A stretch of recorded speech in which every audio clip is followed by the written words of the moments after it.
любые ограничения, они должны быть разумными. Если, например, мы понимаем, что еще недавно было огромное количество напитков, ягуары они назывались, страйки, энергетические напитки, которые в большом количестве потребляла молодежь, они вредны, они далеко не полезны. Ну, собственно говоря, как и любой алкоголь, он далеко не полезен. Когда продумываются те или иные ограничения, нужно смотреть на перспективу, нужно понимать, что конкретно ограничивать.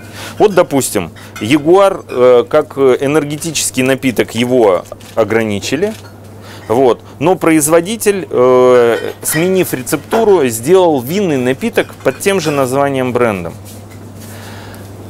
К чему я это говорю? Я это говорю к тому, что если мы хотим реально ограничивать молодежь, да, то перечень должен быть четко проработан. Мы готовы не продавать эту продукцию, но мы продаем, потому что она пока пользуется спросом. Вот. Введет правительство ограничения, будет более расширенный перечень, значит тогда этот товар точно уйдет с полок. Но здесь вопрос даже не в том, что товар на полке.